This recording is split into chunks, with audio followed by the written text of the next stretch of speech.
Oh, what's up sa inyo, no, kay Ibon. So, bali, almost 2 weeks nang walang vlog. So, bali, ngayon lang ito nakapag-update kasi busy. Tapos, itong mga nakasalang ko rito is ganun pa rin. Wala pa rin naman pinagbago. Sila pa rin naman. So, bali ngayon, guys, no, na meron akong dating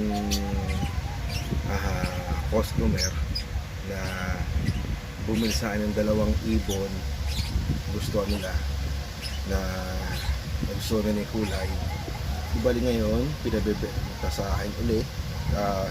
Pinabebenta na kasi hindi pwede sa ano hindi pwede sa apo nila yung ibon. So bali 4 yun. Yung 2 doon is nabili sa akin. So bali papakita ko sila sa inyo. Tapos yung kinuha sa akin na pinabibenta dati, ang pinabibenta na lang ulit ngayon ay alam ko ang magulang. Kaya ano yun, ang mga magulang nila ay albino cock. Hindi siya opa, hindi opa yung albino tsaka pastel age opa line hen. So bali, correct me if I'm wrong, alam ko split in na rin yun. Split in yung kinuha sa akin 2. Ngayon pinabibenta na ulit sa akin. Sabi ko, kung papibenta nyo sa akin yan, ay una, mahirap magbenta ngayon. Mahirap. Pangalawa, is masyado nang mababa presyo ng ibon ngayon.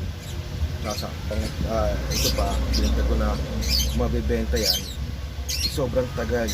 Kasi sabi ko sa nila na kung yung mga ibong ko dito ang tagal kumabenta, ang tagal. So bali yung apat kasi yung ibon na yung pinagbebenta, yung 2 ng akin. So bali na alaga ko dati.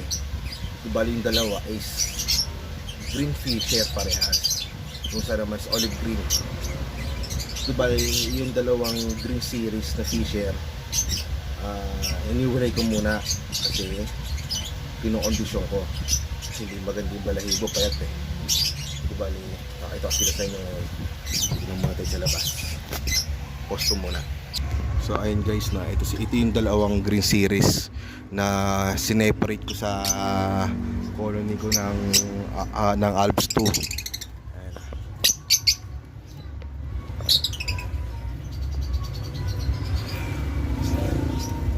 Yung isa na nakikita niya na kinokondisyon ko yan kasi payat. Yung isa, bali pulang-pula yung ano niya na. Kita niyo naman guys, kahit na hindi siya opa, green series na opa, is pulang-pula yung ulo niya. Ayan, kinokondisyon ko yan kaya sineparate ko. Kasama lang nila is yan, kakatay. Ito bali, ito yung isa na alaga ko dati na sinasabi ko. Ano ba? Ito.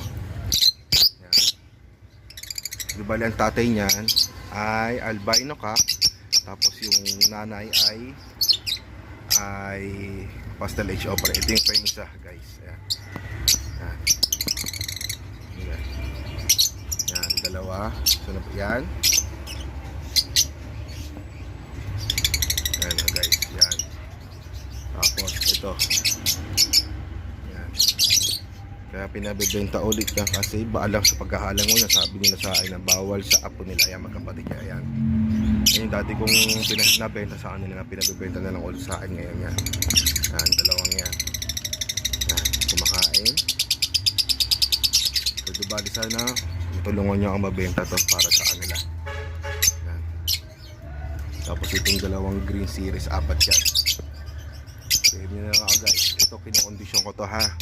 Kinokondisyon ko tong isa na to. Ayan. Yung medyo yung balahibo yan.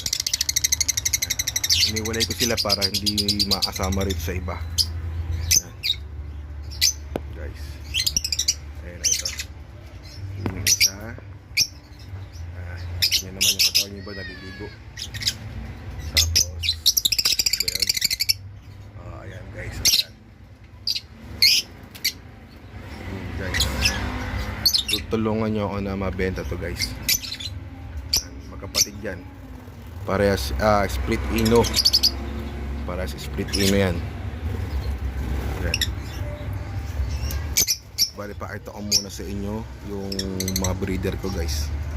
Ito bali, guys, ito yung RF line.